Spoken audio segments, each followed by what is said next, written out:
আমাদের আজকের গল্পটি সম্পূর্ণরূপে প্রাপ্তবয়স্ক ও প্রাপ্তমনস্কদের জন্য। ধূমপান, মদ্যপান ও তামাকজাত দ্রব্য সেবন স্বাস্থ্যের পক্ষে ক্ষতিকারক। আমাদের চ্যানেলের সমস্ত গল্প শুনতে এখনই সাবস্ক্রাইব করুন আমাদের ইউটিউব চ্যানেলটি। বেল আইকনে ক্লিক করতে ভুলবেন না সমস্ত গল্পের আপডেট এবং নোটিফিকেশন সবার আগে পাওয়ার জন্য। নমস্কার, আমি পার্থ প্রতিম দাস রয়েছি আপনার সঙ্গে, আর আপনারা শুনছেন রহস্যের অন্ধকারে। তবে গল্প শুরু করার আগে একটি বিশেষ বার্তা। ইউটিউব বলছে আপনারা যারা আমাদের গল্প শোনেন তাদের প্রায় 70% মানুষ আমাদের চ্যানেলটি সাবস্ক্রাইব না করেই চলে যান। এমনটি করবেন না প্লিজ। আপনার একটা সাবস্ক্রাইব আমাদের এই চ্যানেলের পরিবারের কাছে অত্যন্ত গুরুত্বপূর্ণ। আপনার হাত ধরেই এই পরিবারটি আরও বড় হয়ে উঠবে, তাই সাবস্ক্রাইব করে তবেই যাবেন প্লিজ। ঝমঝম বৃষ্টি হচ্ছে, কখনো ঝিরিঝিরি তো কখনো মুষলধারে। মনে হচ্ছে কেউ যেন আকাশটাকে অসংখ্য ফুটো করে দিয়েছে। টানা 4 দিন বৃষ্টি। এমনিতেই ব্যাঙের মূত্র বিসর্জনে শহরটা ডুবে যায়, তার উপর এমন লাগাম ছাড়া বৃষ্টিতে শহরে যে কী অবস্থা। বাড়িতে বসে বসে আমি বেশ আন্দাজ করতে পারছি তা। বরুণ দেবতার কি মন খারাপ? কি জানি বাবা, এইসব স্বর্গের দেবদেবীর কথা একজনই বলতে পারবেন। তারানাথের কথা মাথায় আসতে কেদারা থেকে তড়াক করে লাফিয়ে উঠলাম। আহা, এমন বাদলা দিনে তারানাথের সহচর্য আর তার গুরুগম্ভীর কণ্ঠে দর্শনমাখা গল্প একেবারে জমি ক্ষীর হয়ে যাবে। এক চিলতে হাসি ঠোঁটের কোণে এসে ভিড় করল। কিন্তু চাইলে কি সম্ভব? অবশ্যই সম্ভব। তারানাথ বলে, মানুষ যদি মনে প্রাণে কোনো জিনিস চায়, স্বয়ং ঈশ্বর তাকে সে জিনিস পাইয়ে দেন। শোন, মানুষ ঈশ্বরকে এমনি এমনি ভক্তি করে না। যেসব গুণ মানুষের মধ্যে নেই তাই তো ঈশ্বরের মধ্যে রয়েছে। আমাদের শুধু সঠিকভাবে সঠিক পথে ঈশ্বরকে ডাকতে হবে। দেখবে তিনি তোমার মনস্কামনা ঠিক পূরণ করছেন। শুধু প্রার্থনা করার ধরনটা নির্ভেজাল ও সত্য হতে হবে। তারানাথ যে মিথ্যে নন তার প্রমাণ আরও একবার দিলেন। এতক্ষণ আমি মনে প্রাণে চাইছিলাম তার সহচর্য, তার গল্প। বৃষ্টিটা একটু ধরে আসতেই দরজায় খটখট করে আওয়াজ হলো। ভাবছিলাম এই অসময় আবার কে। কেদারা থেকে উঠে দরজা খুলে যার পর নাই খুশি হলাম। মনটা আনন্দে নেচে উঠল। মাথায় ছাতা, মাথায় হাসি হাসি মুখ করে কিশোরী দাঁড়িয়ে। কিশোরীকে অভ্যর্থনা করার জন্য বললাম, আরে এসো এসো, ভেতরে এসো। কি সৌভাগ্য আমার। তা হঠাৎ কি মনে করে আজ আমার বাড়িতে? কিশোরী ছাতা মাথায় দরজার ওপারে দাঁড়িয়ে রইল। এক নিঃশ্বাসে বলল, চটপট ছাতাখানা নিয়ে এসো তো। আমি কিছু না বুঝে হতভম্বের মতো দাঁড়িয়ে রইলাম। কিশোরী তা দেখে বলল, আহা, বেলা পড়ে যাচ্ছে যে, অনেকটা পথ মারিয়ে যেতে হবে। ছাতাখানা নিয়ে এসো চটপট। তারানাথ নিমন্ত্রণ করেছেন, পৌঁছাতে দেরি হলেই উনি রাগ করবেন আবার। এবার আর আমাকে পায় কি? দুজনে জল কাদা মারিয়ে তারানাথের মটলেনের বাড়িতে হাজির হলাম। তারানাথ বৈঠকখানায় হুকুই গুড়গুড় করে টান দিচ্ছিল। কিশোরীকে দেখে বলল, ছাতাখানি ওই পাশে রেখে চটে পা মুছে তক্তাপোষে উঠে বস। আমি ততক্ষণে হুঁকোটা শেষ করি। আমি যে কিশোরীর পিছনে দরজার আড়ালে দাঁড়িয়েছিলাম তারানাথ লক্ষ্য করেনি, আর আমিও এতক্ষণ কিছু বলিনি। কিশোরী পা মুছে জল ঝেড়ে পেরিয়ে তক্তা পোষে উঠতে উঠতে বলল, শুধু আমাকে অভ্যর্থনা করলেই হবে? ওই যে ছাতা মাথায় দাঁড়িয়ে আছে তাকে অভ্যর্থনা করবেন না? তারানাথের অভ্যর্থনার জন্য অপেক্ষা না করে ছাতাটি দরজার একপাশে রেখে মাথার জল ঝাড়তে ঝাড়তে বললাম, ওসবের দরকার নেই ঠাকুরমশাই, এই বাড়িটা তো আমাদের নিজেদেরই। কি বলেন? আমার কথা শুনে বাকি দুজনে হেসে উঠল। কিশোরীর মতো আমিও তক্তপোষে বসলাম। তারানাথ উঠে বাড়ির ভিতরে চা বলে এলো।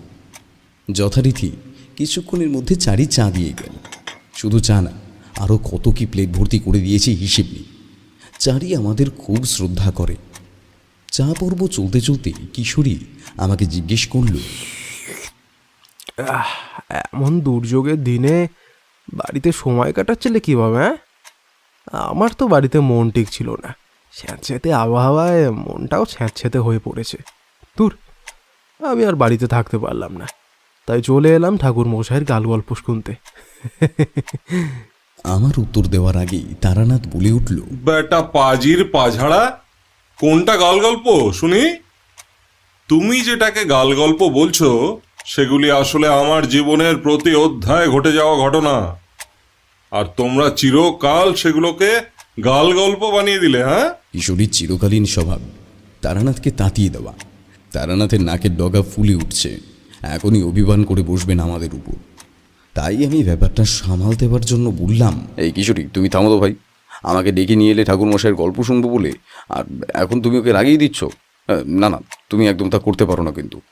তারপর কিশোরীর আগে করা প্রশ্নের উত্তরে বললাম, হ্যাঁ, কি যেন বলছিলে? সময় কি করে কাটছে?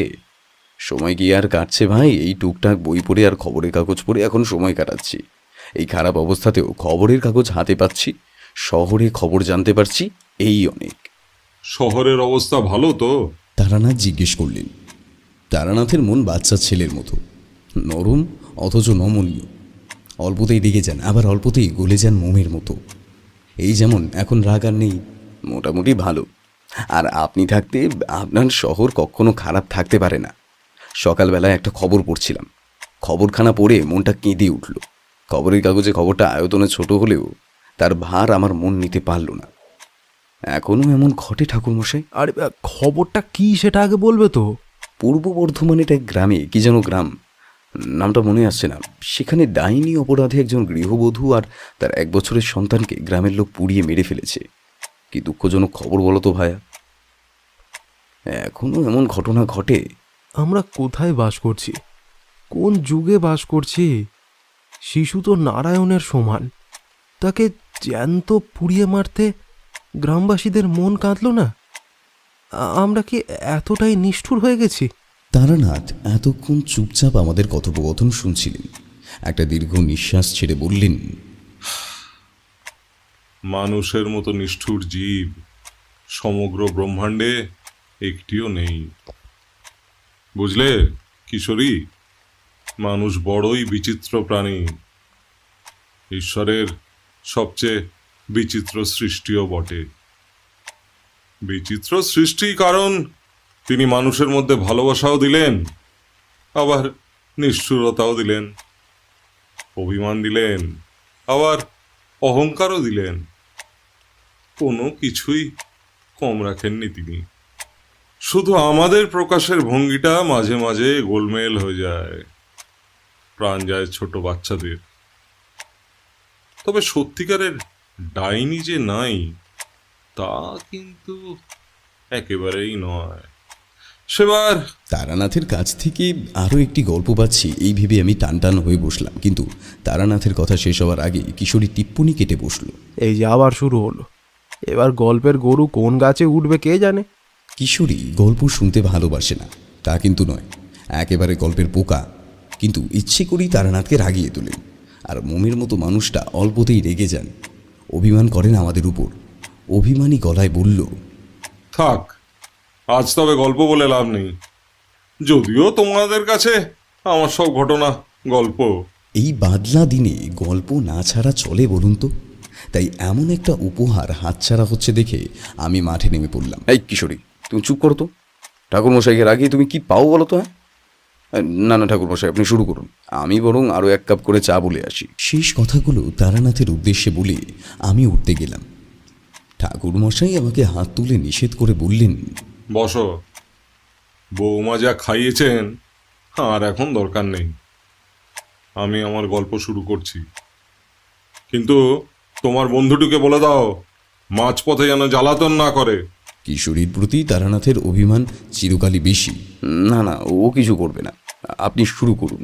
বাইরে আবার ঝেড়ে বৃষ্টি নামল। জানলা দরজা ভালোভাবে লাগানো থাকলেও শ আওয়াজ আসছে বাইরে থেকে। মাঝে মাঝে বিদ্যুৎ চমক আর বাজ পড়ার শব্দ। তারানাথ গলা খাকারি দিয়ে বলতে শুরু করল, তখন চৈত্রির মাস, গা জ্বালা করা রোদ, শুকনো রোদে চরাচর খাঁ খাঁ করছে। তখন সবেমাত্র গ্রামের বাড়ি ছেড়ে তোমাদের এই ইট পাথরের শহরে এসেছি।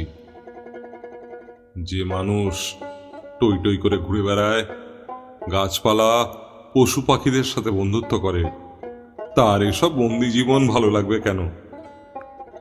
একদমই ভালো লাগছিল না। আহা, কি ভালোই না ছিল গ্রামের দিনগুলি। গায়ে সর্ষের তেল মেখে পুকুর পাড়ে কলা গাছের তলায় 1 ঘন্টা বসে থাকতাম। মাছেদের জলকেলি, পতঙ্গদের টান টান পায়ে জলের তলের উপর হেঁটে যাওয়া, 2-1 কাঠঠোকরার ঝপ করে জলে ডুবে মাছ তুলে আনা প্রভৃতি দেখতে দেখতে সময় কোন দিকে যে বয়ে চলতো হিসেব থাকতো না। এইসব দেখা শেষ হলে সূর্য যখন মাথার উপর থেকে পিঠের দিকে হেলে পড়তো, তখন আমি চান টান সেরে বাড়ি ফিরতাম। বাড়ির লোক আমার জন্য অপেক্ষা করে থাকতো। তোমরা শহরের মানুষ, সেই সব অনন্য অনুভূতি তোমরা কোনোদিন বুঝতে পারা দূর, আন্দাজও করতে পারবে না। এই দেখো, কি বলতে কি বলে চলেছি। আসলে মানুষের জীবনে বয়স একটা বড় বাধা, বুঝলে? লোকে যতই বলুক না কেন, শরীর বুড়ো হলেও মন বুড়ো হয় না, তা কিন্তু একেবারেই নয়। শরীরের সাথে সাথে মনেরও বয়স বাড়ে। যৌবনের সেই স্বতঃস্ফূর্ততা, উদ্যমতা কিছুই থাকে না। যাই হোক, চৈত্র মাসের সেই গা জ্বালা করা গরমে বসার ঘরে বসে হাঁস ফাঁস করছি আর তালপাতার পাখার হাওয়া খাচ্ছি। এমন সময় একটা লোক হন্তদন্ত হয়ে সোজা আমার পায়ে পড়ল। ঠাকুরমশাই, ঠাকুরমশাই, ঠাকুরমশাই, মুই বাঁচান, রক্ষে করুন, রক্ষে করুন ঠাকুরমশাই, রক্ষে করুন, রক্ষে করুন ঠাকুরমশাই, রক্ষে করুন। পা থেকে তুলে লোকটাকে তক্তাপোষে বসালাম। লোকটার কালো ভুলো চেহারা, মাথায় 1 মাথা কোঁকড়ানো চুল, চোখের তলায় কালি এবং কোঁচকানো গাল দেখে বুঝলাম খুব ভয়ে ভয়ে আছে লোকটা। 1 গ্লাস জল তার হাতে দিয়ে বললাম, তোমাকে বাঁচাবো নাকি তোমাদের সবাইকে বাঁচাতে হবে?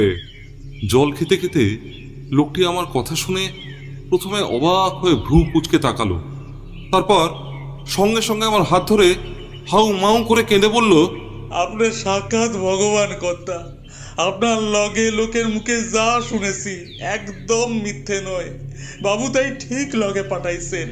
বাঁচান, বাঁচান আমাদের ঠাকুরমশাই, আপনি বাঁচান আমাদের। আমি ভগবান নয়, ভগবান একমাত্র উনি। বেশ, শান্ত হয়ে বসো, সমস্ত ঘটনা খুলে বলো আমায়। সমস্তটা শোনার পর বলবো আমার দ্বারা তোমাদের উপকার হবে কি না। তারপর লোকটার পরিচয় জানার জন্য জিজ্ঞেস করলাম, কি নাম তোমার, কোথা থেকে আসছো? লোকটা 2 হাতের উল্টো দিকে চোখ মুছে বলতে লাগলো, আমার নাম দুলাল কাহার কর্তা। বাপ ঠাকুরদা ওই নামটা রাখলেও লোকে আমারে দুলু বলে ডাকে, আর লোকে আমাকে জমিদারের চাকর বললেও বিশ্বাস করুন ঠাকুরমশাই, জমিদার আমাকে খুব ভালোবাসেন, বলেন আমি জমিদারের ছায়া সঙ্গী। বুঝলাম। কি নাম তোমার জমিদারের, আর বাস কোথায় তোমাদের? প্রতাপ ভানু, আর আমাদের গাঁ বীরভূমের খয়ের আসলে। বড় সুন্দর গাঁ আমাদের, মাঠ ধান ভরা, জল ভরা মাছ, বহুত গাছপালা, শাক সবজি, ফল মূল, কোনো কিছুরই অভাব নেই ঠাকুরমশাই। গাঁয়ের লোকেদের খড় পড়ার অভাব নেই। একটু জমিদার বাবু আছেন, খুব ভালো মানুষ, প্রজাদের দুঃখ কষ্ট নিতে পারে না। সবই ঠিক ছিল ঠাকুরমশাই, কিন্তু 3 মাস থাকে এক ভয়ঙ্কর অভিশাপ নেমে এসেছে খয়রাশুলি। কি জানি কি হলো, গাঁয়ের লোকগুলো এক এক করে মারা যেতে লাগলো। যারা মরছে তারা সবাই সুস্থ, রোগ বালায়ের চিহ্নটা নাই, অথচ যখন মারা যাচ্ছে ওদের দেহে কোনো লহু থাকছে না।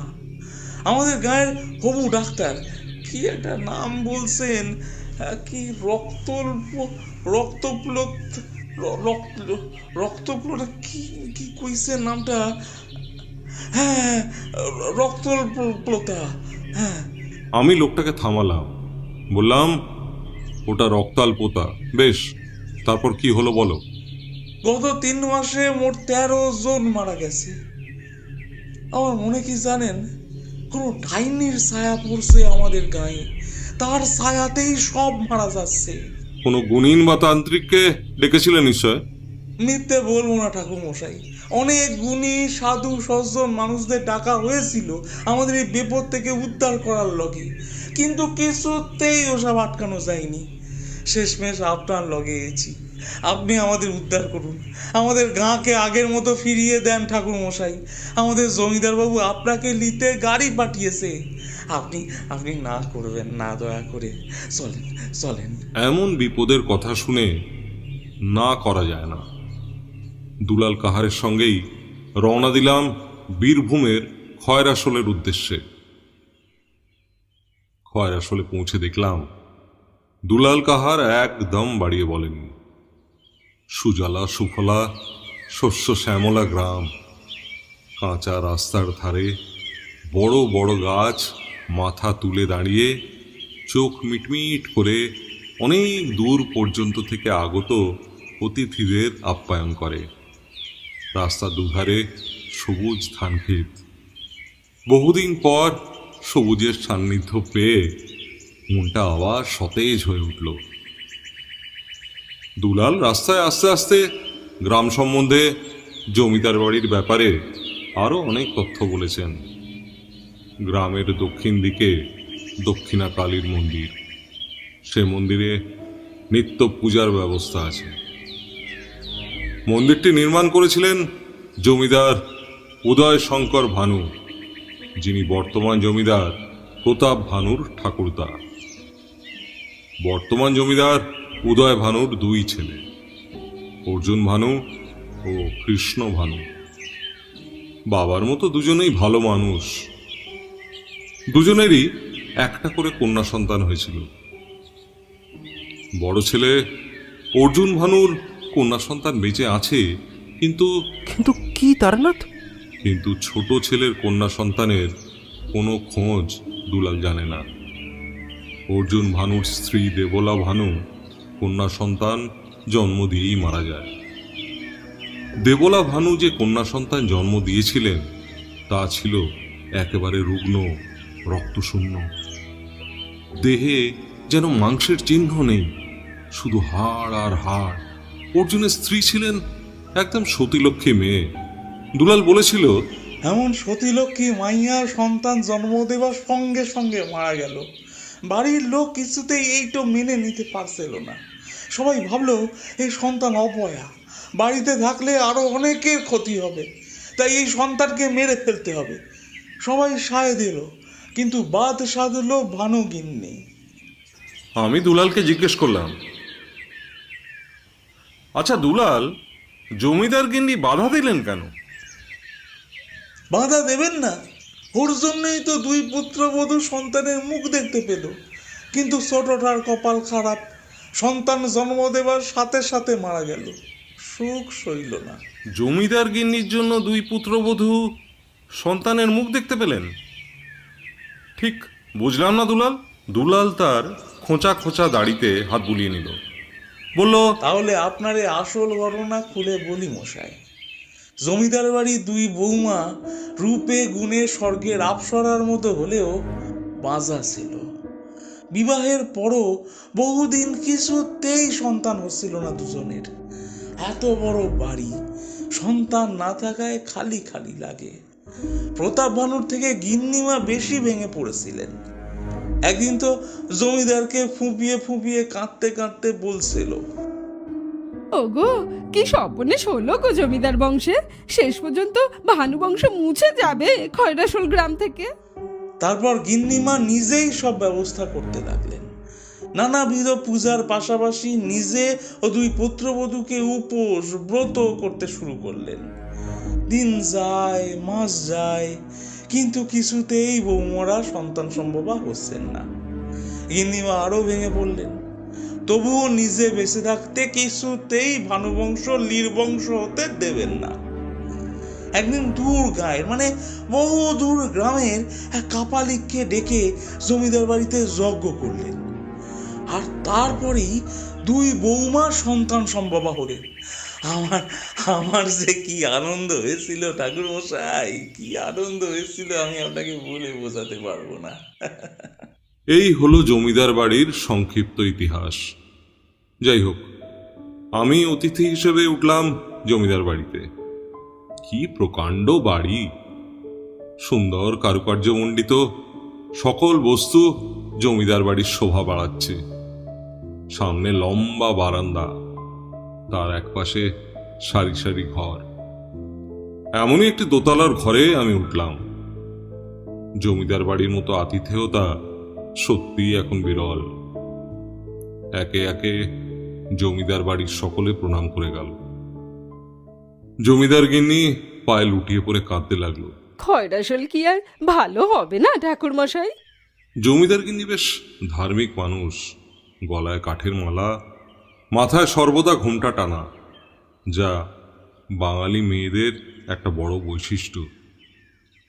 জমিদার গিন্নির ভয়ার্ত কণ্ঠটা প্রশমিত করার জন্য তাকে আশ্বস্ত করে বললাম, একদিনের অসুখ তো নয় মা, সেরে উঠতে সময় লাগবে। তবে আমি সম্পূর্ণরূপে সুস্থ করে তবেই এখান থেকে যাব। সেজন্য সর্বপ্রথম রোগটা কি আমায় বার করতে হবে, বুঝলে?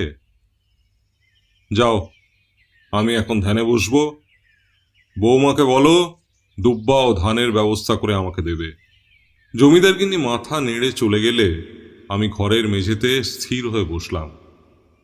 কিছুক্ষণ পর একটা বছর 25-এর মেয়ে কাঁসার প্লেটে দুব্বা ও ধান নিয়ে এলো। তার পিছন পিছন জমিদার গিন্নি। এই মেয়েটা কে আমি বুঝতে পারলাম না। আমার জিজ্ঞাসা অনুধাবন করে জমিদার গিন্নি মেঝেতে কম্বলের আসন পেতে বলল, এর নাম সুলক্ষী, ভারী ভালো মেয়ে। ছোট বৌমা মারা যাবার পর এই মেয়েটি একদিন কাজের খোঁজে আমাদের বাড়িতে এসে উপস্থিত হয়। সাথে 1 বছরের কন্যা সন্তান। স্বামী হারিয়েছে, এসেই তো কেঁদে কেটে একাকার।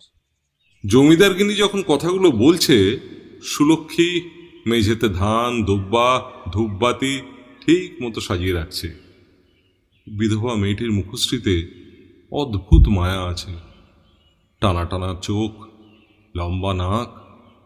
জমিদার গিন্নি বলে চলেছে, জানেন ঠাকুর মশাই, বৌমাদের আমি নিজের মেয়ের মতো দেখি। ছোট বৌমার মৃত্যুর পর আমি তো অনেকটা ভেঙে পড়েছিলাম, আর এই মেয়েটিও তখন আশায় বুকে টেনে নিয়েছিলাম, যেন নতুন করে ছোট বৌমা ও ছোট নাতনিকে পেয়েছিলাম। সুলক্ষী ভারী ভালো মেয়ে, এত বড় বাড়ির কাজ সব একা হাতে সামলায়, আমাদের তো ধারে কাছে যেতেই দেয় না। ঠাকুর মশাই, আপনার আর কিছু লাগবে? না, তোমরা এখন যাও, আমি ধ্যানে বসবো। জমিদার গিন্নি ও সুলক্ষী দরজা দিয়ে বেরিয়ে যেতে উদ্যত হলো। আমার ডাকে থমকে দাঁড়ালো। শোনো মা, আমার ধ্যান শেষ হলে 2 নাতনিকে নিয়ে একবার আমার কাছে এসো তো। জমিদার গিন্নি ঘাড় কাত করে চলে গেল। লক্ষ্য করলাম সুলক্ষী যাওয়ার সময় কেমন যেন অন্য দৃষ্টিতে আমার দিকে তাকালো। চাকর বাকরের আধিক্যে জমিদার বাড়িতে চাপা সবসময় কোলাহল থাকে, কিন্তু খয়রাশোলের এই জমিদার বাড়িটা শান্ত। অযথা উত্তেজনা নেই, এক অদ্ভুত নিরালা প্রশান্তি ছড়িয়ে আছে যেন সমগ্র ঘর জুড়ে। জমিদার বাড়ির পিছনে বাঁশঝাড়, খসখস শব্দে পাতা ঝরার আওয়াজ আসছে। ঝিঝি পোকারা করুণ সুরে গান শুরু করতেই আমি ধ্যানে বসলাম। কিছুক্ষণ জপ করার পর যা দেখলাম রীতিমতো শিউরে ওঠার জোগাড়। নেত্র আমার বন্ধ রয়েছে। আমি দেখলাম ভয়ঙ্কর অশুভ শক্তি এই গ্রামটাকে ঘিরে রয়েছে। কালো কালো চাপ চাপ অন্ধকারের অদৃশ্য বলয় ঘিরে আছে গ্রামখানিকে। কিন্তু আরও একটা ব্যাপার দেখে আশ্চর্য হলাম। অশুভ শক্তির মতো এক শুভ শক্তিও গ্রামে রয়েছে, কিন্তু শুভ শক্তি খাপছাড়া, আর সবচেয়ে বড় ব্যাপার অশুভ শক্তির মতো এত শক্তিশালী নয়। আর সেজন্যই হয়তো অশুভ শক্তি যেসব অন্যায় করছে তা শুভ শক্তি মুখ বুজে মেনে নিচ্ছে, কিচ্ছুটি করতে পারছে না। কেন পারছে না বিষয়টি অনুধাবন করব তার আগেই দুলাল কাহার ছুটতে ছুটতে আমার কাছে এসে হুমড়ি খেয়ে পড়ে। আর কি, আমি চোখ খুললাম, দুলাল রীতিমতো হাঁপাচ্ছে। হাঁপাতে হাঁপাতে বলছে, আরো আরো একজন ভোগে গেছে ঠাকুরমশাই। জমিদার বাবু লিসে আপনার লয় অপেক্ষা করছেন, আপনাকে আপনাকে সঙ্গে নিয়ে ওইখানে যাবেন। চলেন চলেন চলেন। আমার ধ্যান সম্পূর্ণ হলো না। মৃতের দেহটা একবার দেখা দরকার। দুলালের সাথে নামতে লাগলাম সিঁড়ি দিয়ে। সিঁড়ি দিয়ে নেমে দেখি প্রতাপ ভানু নিচে পায়চারি করছেন। আমাকে দেখে এগিয়ে এসে বললেন, কি শুরু হয়েছে বলুন তো? এবার মনে হচ্ছে এই গ্রাম থেকে বাস তুলতে হবে। আপনি এখানে এসেছেন, কোথায় আপনার একটু সেবা করব সেজও নেই। একটু আগে খবর এলো বইপাড়ার ৩৫ বছরের এক যুবক মারা গেছে। ভাবলাম আপনার মৃতদেহটি দেখলে যদি সুবিধা হয়, তাই দুলালকে ডেকে পাঠালাম। জমিদারের উদ্বিগ্ন কণ্ঠ, চোখে মুখে নিরাশা। জমিদার বাড়ি থেকে বেরিয়ে সামনে কিছু রাস্তা ধরে এগিয়ে বাঁ দিকে বড় পুকুরটা পেরিয়ে ভুঁইপাড়া। দুলাল আমাদের আলো দেখিয়ে নিয়ে যাচ্ছে। ভুঁইপাড়াতে পৌঁছে দেখলাম কতগুলি লণ্ঠন আনাগোনা করছে, সঙ্গে চাপা উত্তেজনা। আমাদের দেখে পথ ছেড়ে দিল সকলে। এক মাটির ও খড়ের ছাউনি বাড়ির ভেতরে উঠোনে পা দিতেই কান্নার রোলটা আরও জোরালো হলো। একজন বৃদ্ধ মানুষ আমাদের কাছে এগিয়ে এসে জমিদারকে উদ্দেশ্য করে বলল, বৌমা সবে মাত্র সাঁঝ বসিয়েছে। সাঁঝ জ্বালানো হয়ে গেলে পুলক বাড়ির পেছনে গোয়াল ঘরে গরুদের দেখাশোনা করার জন্য যায়। প্রচণ্ড গরম, তাই আমরা হাওয়া খেতে ওই চাতালে বসে আছি। হঠাৎ একটা চিৎকার ভেসে এলো পেছনের গোয়াল ঘর থেকে, পুলকের চিৎকার। আমরা তড়িঘড়ি ওখানে পৌঁছে দেখি পুলক পড়ে আছে, দেহ প্রাণটুকুও নেই। শেষ কথাটি বলার সময় বৃদ্ধ কান্নায় ফেটে পড়ল। মৃতদেহ উঠানে শোয়ানো আছে। আমি মুখের ঢাকা সরিয়ে দিতে বললাম। একজন লোক উঁচু করে আলো তুলে ধরল। রক্তশূন্য মুখ, সাদা ফ্যাকাশে চোখ। মনে হলো কোনো সাপদ তার ধারালো দন্তের সাহায্যে দেহের সমস্ত রক্ত শুষে নিয়েছে। জমিদারবাবু আমার কাছে এগিয়ে এসে বললেন, বলছি ঠাকুরমশাই, কিছু বুঝলেন? এই ব্যক্তি এই পরিবারের একমাত্র রোজগেরে মানুষ ছিল।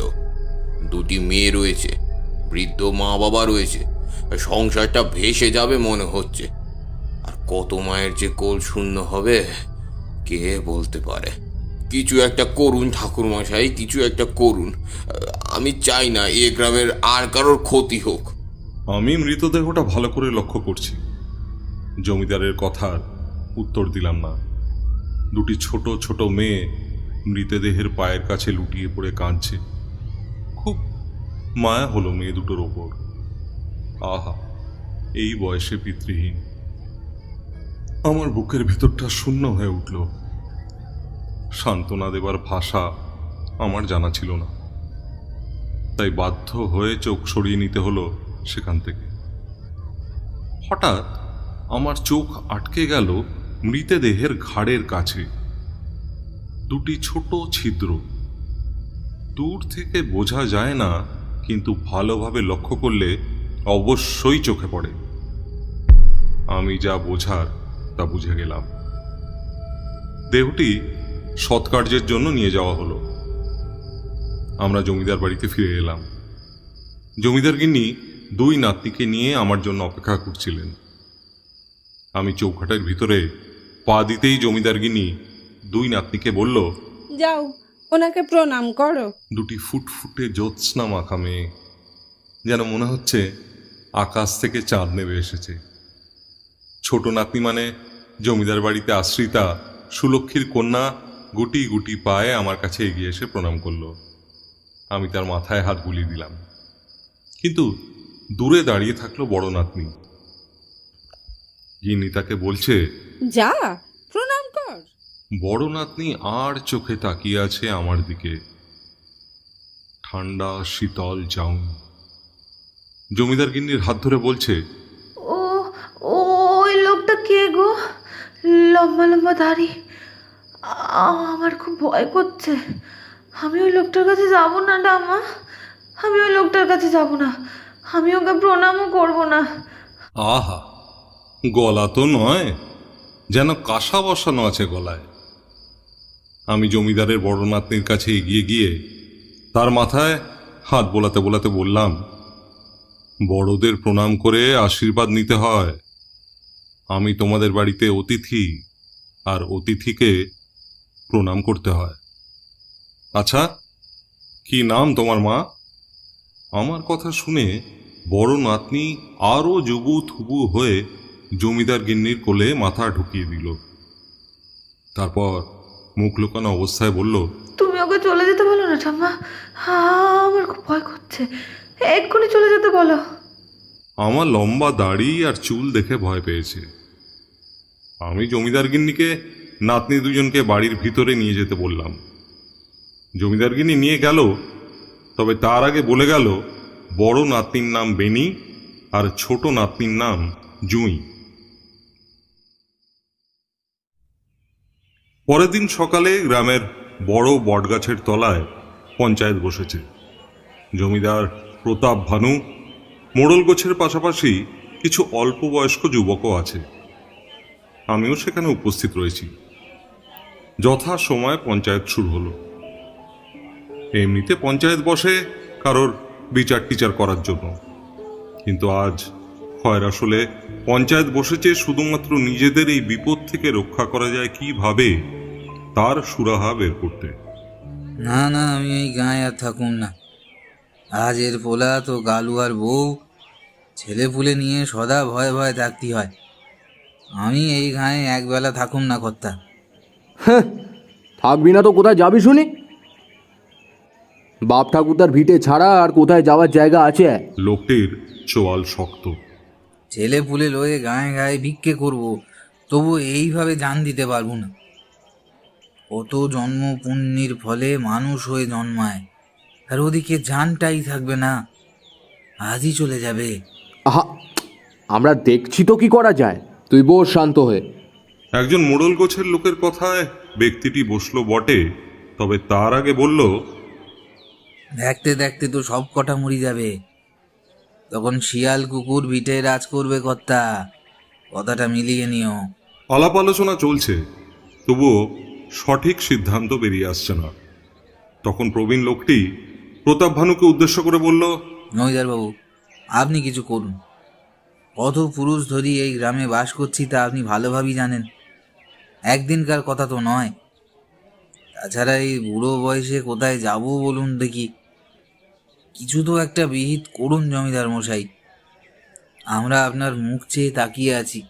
জমিদার আমার দিকে তাকালেন, তারপর সবাইকে উদ্দেশ্য করে বললেন, বিহিত করা লোক আমি নয়, জমির খাজনা নয় যে মাপ করে দেব। যিনি বিহিত করবেন ওই যে দেখুন তিনি দাঁড়িয়ে। আমার দিকে আঙুল নির্দেশ করে বললেন, তারানাথ তান্ত্রিক। সবাই পিছন ফিরে আমার দিকে তাকালো। জমিদার মশাই হাত ইশারা করে ডাকলে আমি সামনে গেলাম। তারপর সকলকে হাত জড়ো করে প্রণামের ভঙ্গিতে বললাম, আমি তারানাথ তান্ত্রিক, আপনাদের জমিদার আমাকে আপনাদের বিপদ থেকে উদ্ধার করতে এখানে এনেছেন। গ্রামে পা দিয়েই বুঝেছি কোনো কিছু অশুভ শক্তির ছায়া এই গ্রামে পড়েছে। যারা বলছেন এই গ্রাম ছেড়ে অন্যত্র চলে যাবেন, তারা শুনে রাখুন, অশুভ শক্তির তেজ এতটাই ভয়ঙ্কর আপনাদের এই গ্রামের বাইরে পাই রাখতে দেবে না। গতকাল রাত্রে পুলক নামের যুবকটির দেহ দেখে আমি মোটামুটি বুঝেছি কার জন্য বা কিসের জন্য রক্তশূন্য হয়ে মারা যাচ্ছে। কিসের জন্য ঠাকুর মশাই? আমি সম্পূর্ণ নিশ্চিত না হয়ে আপনাদের বলতে পারছি না, কিন্তু অশুভ শক্তি যে কতটা ভয়ঙ্কর তা আপনারা আন্দাজ করতে পারবেন না। তবে কথা দিচ্ছি, সম্পূর্ণ বিপদমুক্ত করেই তবে এই গ্রাম পরিত্যাগ করব। এর মধ্যে যদি কিছু হয়ে যায় ঠাকুর মশাই? আমার কথা শুনে সকলে আশ্বস্ত হলো। পঞ্চায়েত সেদিনের মতো ভেঙে গেল। আমি মনে মনে পরিকল্পনা সাজিয়ে নিলাম। জমিদার বাড়ি ফেরার পথে প্রতাপ ভানুকে আমার আজকের কর্মসূচি সম্বন্ধে বললাম। জমিদারবাবু সব শুনে বললেন, ঠিক আছে, আপনার পুজোর সমগ্র জিনিস জোগাড় হয়ে যাবে। আর দক্ষিণাকালী মায়ের পুরোহিত রামতনু মুখুজ্জে খুব ভালো মানুষ। আপনি যখন ওখানে পুজোয় বসবেন ও সব কিছুতে আপনাকে সাহায্য করবে। না হয় দরকার হলে দুলাল আপনার সহচরী হয়ে থাকতে পারে। তার দরকার নেই, আমি আর পুরোহিত মিলে সবটা করব। এই ক্ষেত্রে তৃতীয় পক্ষের থাকা চলবে না। আচ্ছা ঠিক আছে ঠাকুর মশাই, তাই হবে। মানুষজন খুব ভয় পেয়ে আছে কি না, আপনি যেমন করে হোক আমাদের একটু রক্ষা করুন। চারিদিকে গাছপালা ঘেরা মন্দির, দক্ষিণাকালীর মন্দির।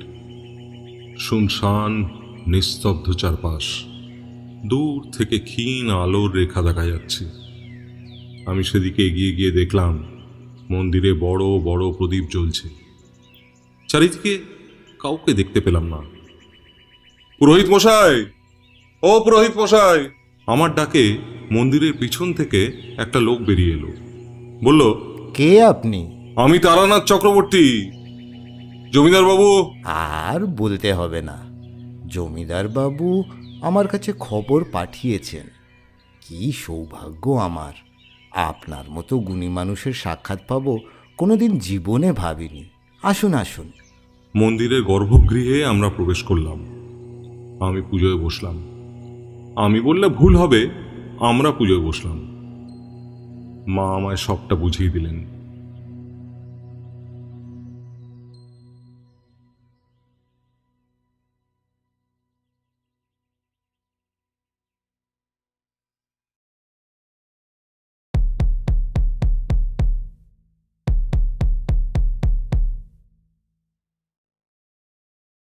শুনুন শুনুন শুনুন, জমিদার বাবুর আদেশ।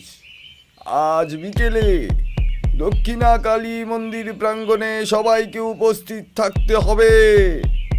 সদ্য জন্মানো শিশু থেকে 80 বছরের বৃদ্ধ কেউ যেন বাদ না যায়, অন্যথায় তার কঠিন শাস্তি হবে।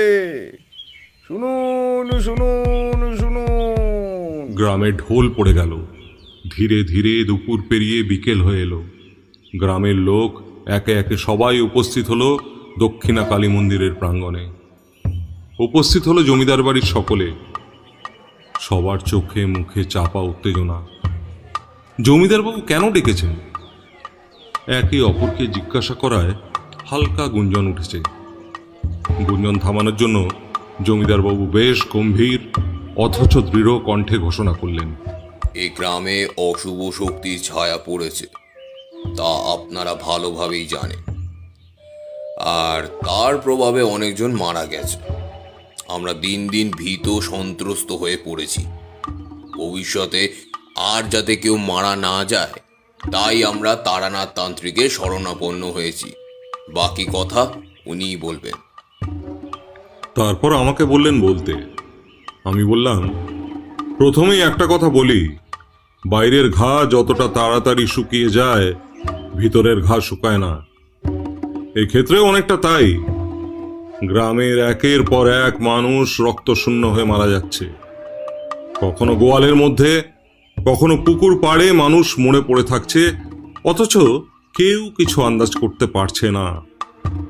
তার কারণ একটাই, যে এইসব মানুষগুলোকে রক্ত চুষে মেরে ফেলছে সে আপনাদের গতিবিধি জানে, এই গ্রামকে হাতের তালুর মতো চেনে, আর সে এখন আপনাদের মধ্যে মিশে আছে। হয়তো কারো স্ত্রী বা কন্যা বা অন্য কোনো রূপে। আর এই অশুভ শক্তিটি হলো একটা ভয়ঙ্কর পিশাচিনী। আমার কথা শুনে উপস্থিত জনতার মুখের আদল বদলে গেল। ভ্রু কুঁচকে আমার কাছ থেকে আরও কিছু শোনার জন্য দৃষ্টি দিল, কিন্তু এবার আমি কিছু বললাম না। বললেন, পুরোহিত মশাই, মানুষরূপী সেই ভয়ঙ্কর পিশাচিনীকে বের করা এবং তাকে যথাযথভাবে ধ্বংস করা আমাদের মুখ্য উদ্দেশ্য। যদি তা সম্ভব হয় তবেই ক্ষয়াসল বিপদমুক্ত হবে। তারানাথ তান্ত্রিক এই জায়গাটির চারিদিকে মন্ত্র দিয়ে বেষ্টন করে রেখেছেন, তাই ভূত হোক, মানুষ হোক, পিশাচিনী হোক, কেউ এই জায়গা থেকে বেরিয়ে যেতে পারবেন না। সুতরাং সবাই নিজ নিজ জায়গায় বসে পড়ুন। পিশাচিনী চিহ্নিতকরণ পদ্ধতি এক্ষুনি শুরু করবেন তারানাথ তান্ত্রিক। ভয় আর বিহ্বলতা নিয়ে গ্রামের লোক বসে পড়ল উন্মুক্ত উঠোনে। আমি উঠে মন্দিরের পাশে বেলগাছের একটি পাতা তুলে নিয়ে এলাম। তারপর পাতাটিকে কপালে ঠেকিয়ে মন্ত্র পড়ে সবার উদ্দেশ্যে বললাম, এই বিল্লপত্রটি আমি বাতাসে উড়িয়ে দেব। তারপর পাক খেতে খেতে যার গায়ে পড়বে জেনে রাখবেন সেই প্রকৃত পিশাচিনী। কপালে বিল্লপত্রটি ঠেকিয়ে মন্ত্র পড়লাম, ওং ক্লেং যজন্তি সাঙ্গাজয় সশক্তিকাজয় সপরিবারজয় সবাঞ্জয় লক্ষ্মী বিহাদীশতাজয় গরুড়বাহনৈ নারায়ণী দৈব্যে মহাহুতিং সমর্পযামে নমঃ স্বাহা। তারপর সেটাকে দুহাতে উপরে ধরে উড়িয়ে দিলাম। সবার দৃষ্টি আটকে ওই পত্রটির উপর। পাতাটি উঠছে তো উঠছে, বাতাসে ভেসে ভেসে দুলছে। একটি পাতার এতক্ষণ বাতাসে ভেসে থাকা দেখে সকলে অবাক আর উত্তেজনাও রয়েছে। পিশাচিনীকেও দেখতে পাবে চোখের সামনে। জমিদার বাড়ির সকলে এক জায়গায় একত্রিত হয়ে বসে রয়েছে।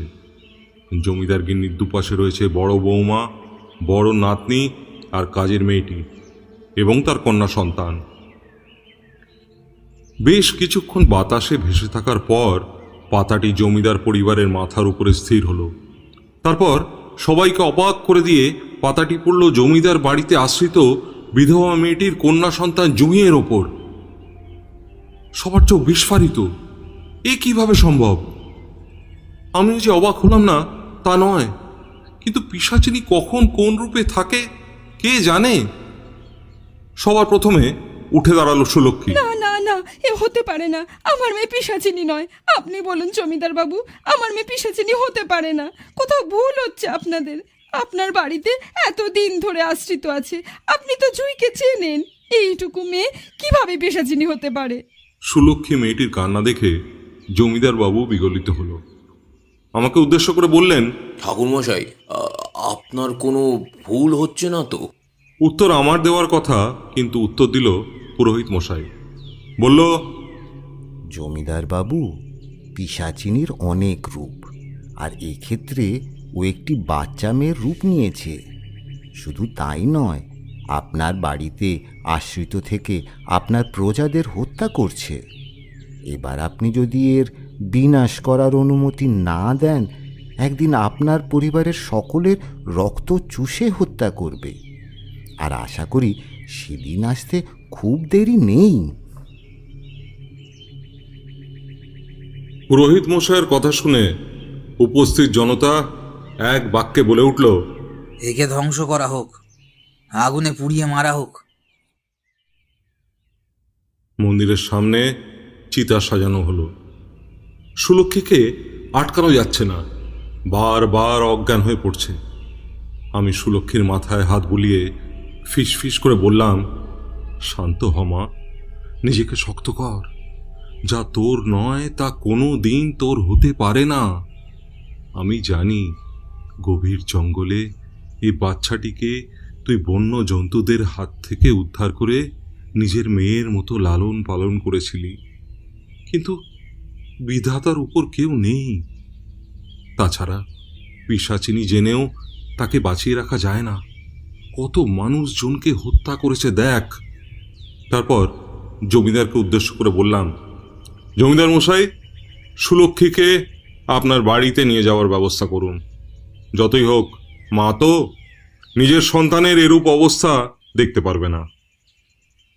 সুলক্ষীকে ওখান থেকে সরানো হলো, কিন্তু যাকে নিয়ে এত কিছু, সে ভাবলে হীন চোখে তাকিয়ে আছে আমার দিকে, যেন কিছুই হয়নি, যেন কিছুই বুঝতে পারছে না সে।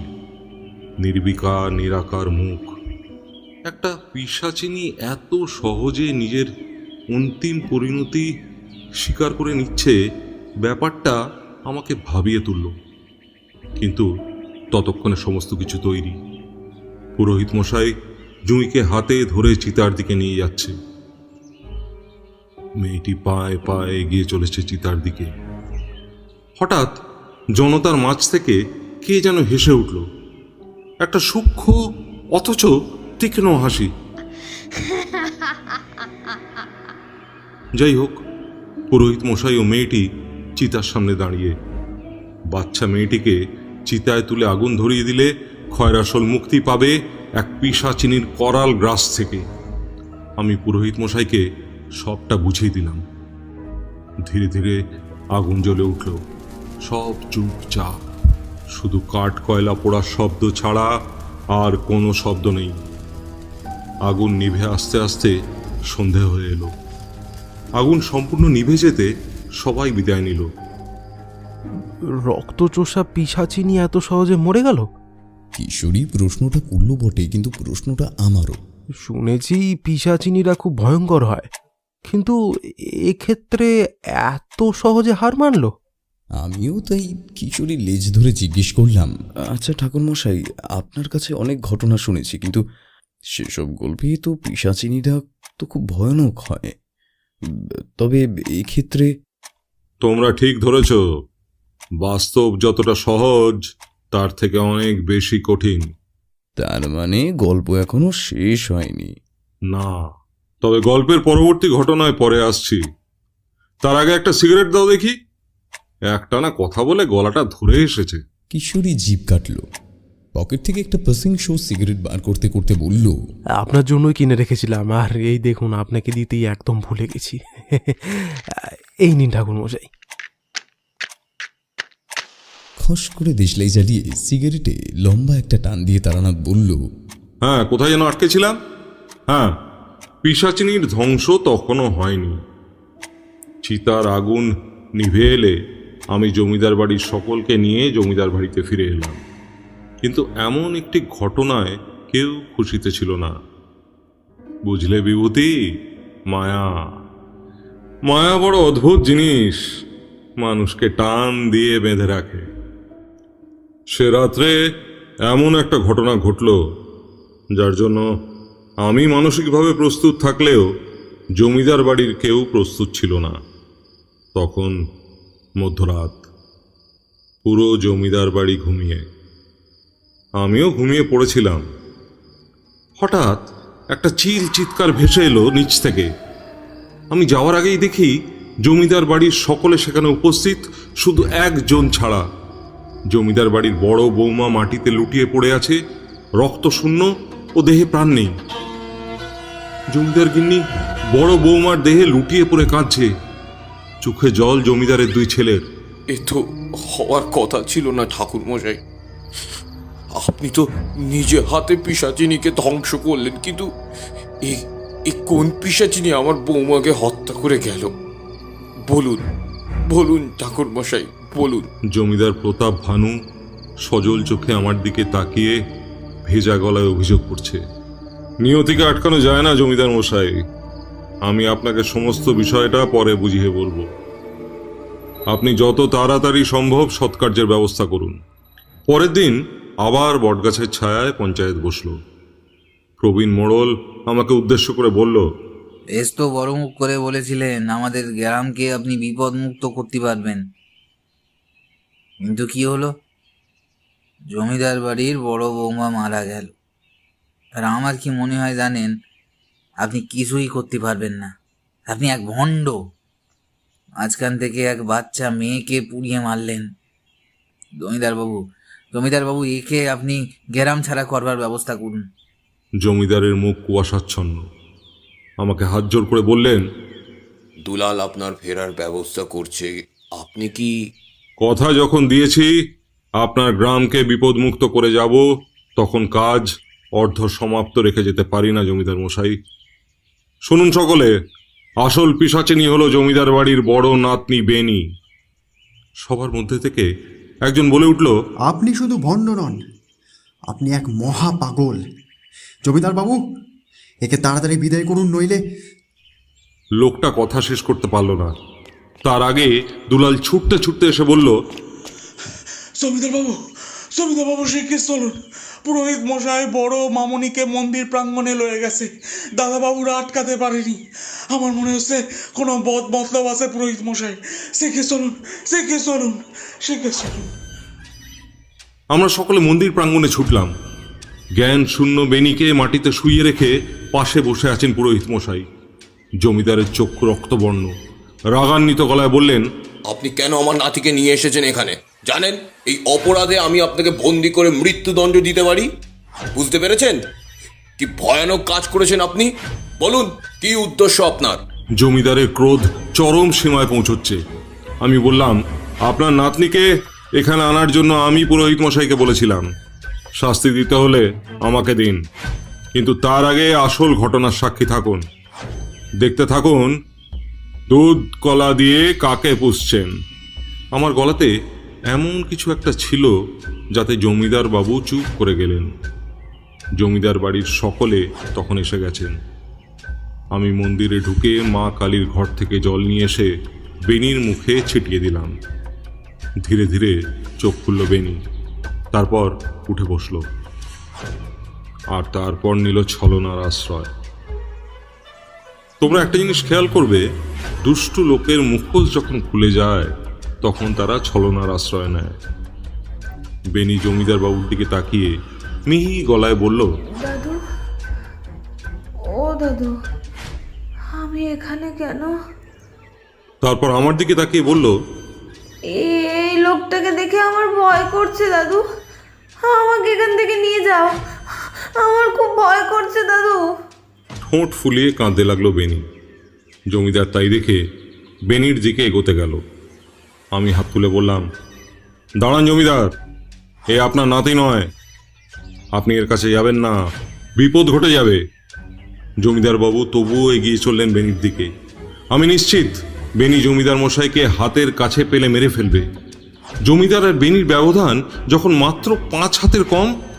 আমি উপায়ন্তর না পেয়ে ঘর থেকে জল নিয়ে মন্ত্রপুত করে ছিটিয়ে দিলাম বেনির গায়ে। ধপ করে পড়ে গেল মাটিতে। জমিদার মশাই চিৎকার করে উঠল।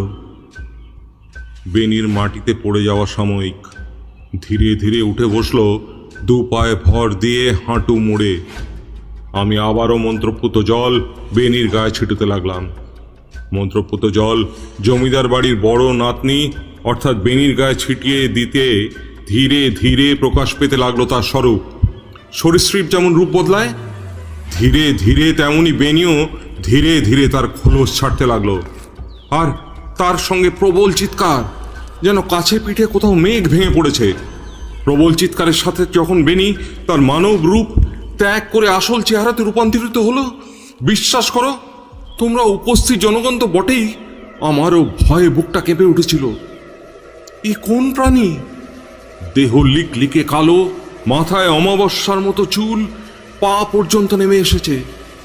মানুষের আদলে একটা মুখ আছে বটে, কিন্তু মুখটা বিভৎস রকমের কদার্য। মুখ থেকে বেরিয়ে এসেছে টকটকে লাল একটা জিহ্বা, ঝরে পড়ছে একটু একটু করে লালা রস। বিভৎস প্রাণীটা অর্থাৎ পিশাচিনীটা 2 পায়ে নয়, 2 হাত ও 2 পায়ের সাহায্যে চতুষ্পদী জন্তুর মতো চলে বেড়াচ্ছে আর ক্রমাগত হুঙ্কার দিয়ে চলেছে। লাল চোখ বের করে জনতার দিকে তাকিয়ে একবার জিভ চেটে নিতে সব জনতা ভয়ে মাগো বাবাগো বলে পালালো। রয়ে গেলাম শুধু আমি, পুরোহিত ও জমিদার প্রতাপ ভানু। প্রতাপ ভানুর চোখে বিস্ময় ঝরে পড়ছে। এ কিভাবে সম্ভব? এতদিন যাকে বড় নাতনি হিসেবে আদর করে এসেছে, সে কিনা একটা পিশাচিনী। ঠাকুর মশাই, একে ধ্বংস করুন, এক্ষুনি ধ্বংস করুন। জমিদারের করুণ গলা শুনে পিশাচিনীটি জমিদারের দিকে মুখ তুলে তাকালো। তারপর শিম্পাঞ্জির মতো ঝাঁপিয়ে পড়ল জমিদারের উপর। অতর্কিত আক্রমণে জমিদার ছিটকে পড়ল দূরে। পিশাচিনী একটু একটু করে এগোতে লাগলো জমিদারের দিকে। ভয়ে আতঙ্কে জমিদারের মুখ দিয়ে কথা বের হচ্ছে না, শুধু বু বু উচ্চারণ করছে। পিশাচিনী যেন এবার জমিদারের ঘাড়ে দাঁত ফুটিয়ে এক নিঃশ্বাসে খেয়ে শুষে নেবে সমস্ত রক্ত। আমি আর সময় নষ্ট না করে ওখানেই বসে মধুসুন্দরী দেবীকে স্মরণ করে মন্ত্রোচ্চারণ করতে লাগলাম। ওং ঐং হ্রিং ক্লিং চামুণ্ডায় বিচ্চে। ওং ঐং হ্রিং ক্লিং চামুণ্ডায় বিচ্চে। ওং ঐং হ্রিং ক্লিং চামুণ্ডায় বিচ্চে। ওং ঐং হ্রিং ক্লিং চামুণ্ডায় বিচ্চে।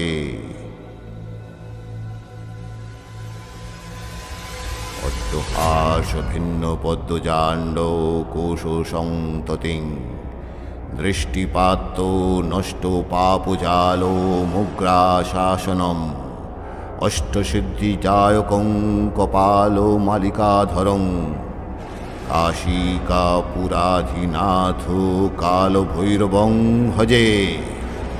অট্টহাস ভিন্ন পদ্মজাণ্ড কোশ সংততিং দৃষ্টিপাত্ত নষ্ট পাপজালমুগ্রাসনম অষ্টসিদ্ধিদায়কং কপালমালিকাধরম কাশীকাপুরাধিনাথ কালভৈরবং ভজে।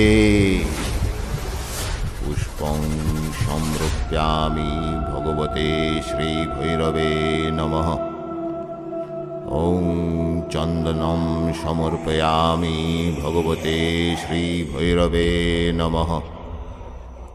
ওং সুগন্ধিত গন্ধ সমর্পয়ামু শ্রীভৈরবে নমঃ। ওং প্রজ্বলিত দীপং সমর্পয়ামি শ্রীভৈরবে নমঃ। ওং নৈবেদ্যং সমর্পয়ামু ভগবতে শ্রীভৈরবে নমঃ।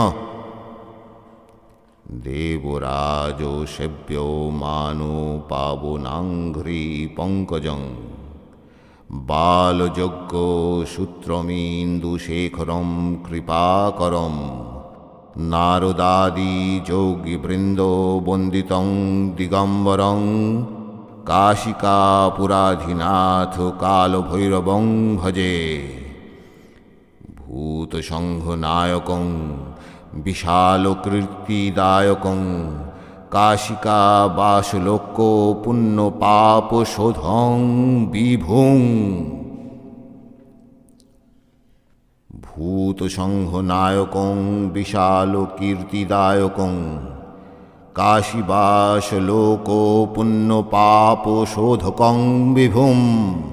আমার চোখ বন্ধ রয়েছে, তবুও বুঝতে পারলাম পিশাচিনী জমিদারকে ছেড়ে আমার সামনে এসে দাঁড়িয়েছে আর তীব্র হুঙ্কার দিচ্ছে যাতে আমার মন্ত্রোচ্চারণ বন্ধ হয়ে যায়।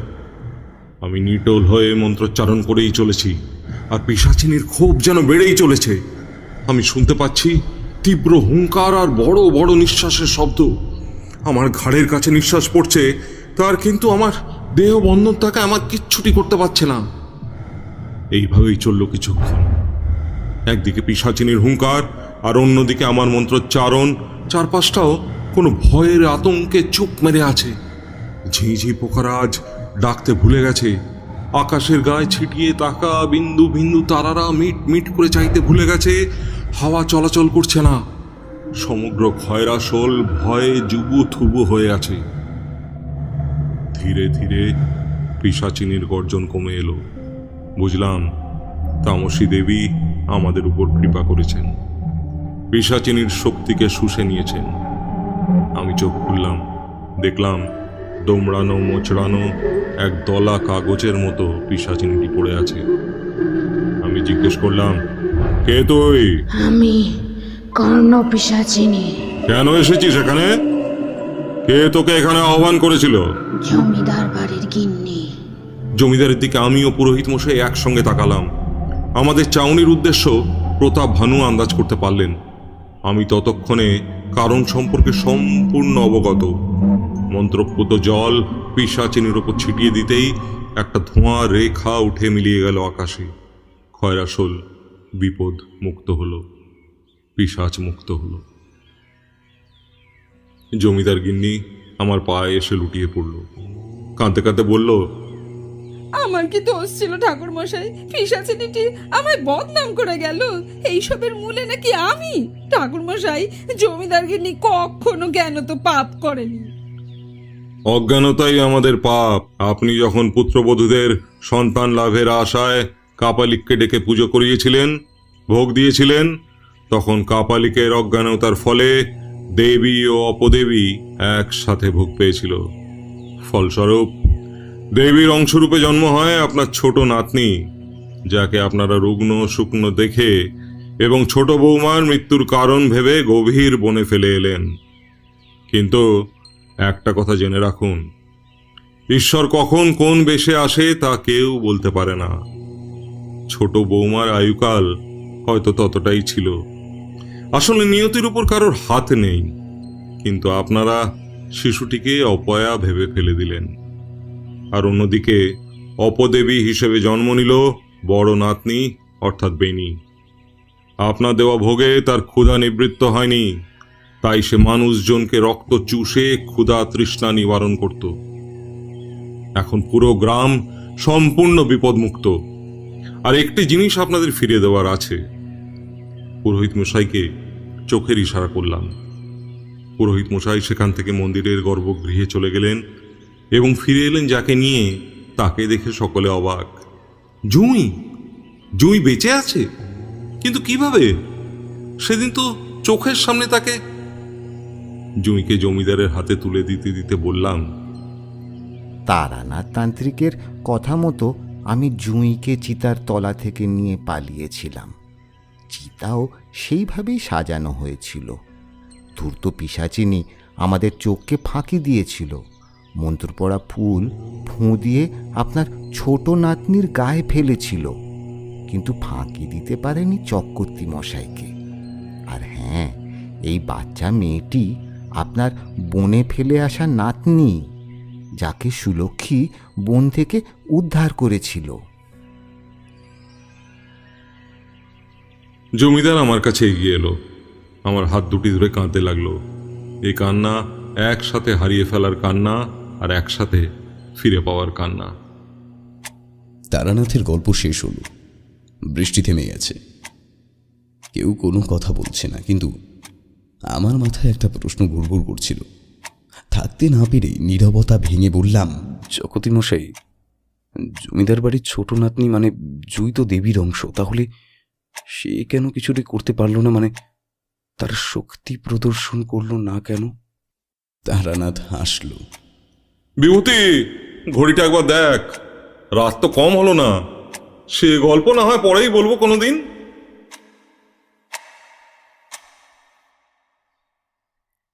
এতক্ষণ আপনারা শুনছিলেন লেখক তন্ময় নন্দীর কলমে তারানাথ তান্ত্রিকের গল্প রক্ত পিশাচিনীর ভোগ।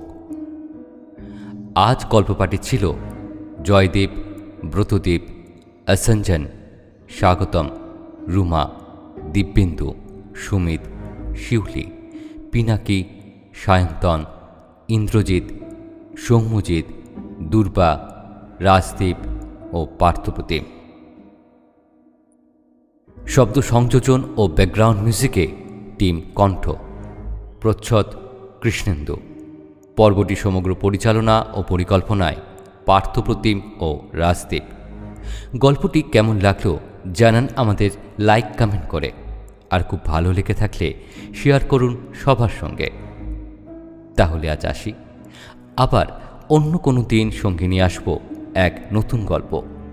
ততদিন ভালো থাকুন, সুস্থ থাকুন আর শুনতে থাকুন রহস্যের অন্ধকারে। শুভরাত্রি।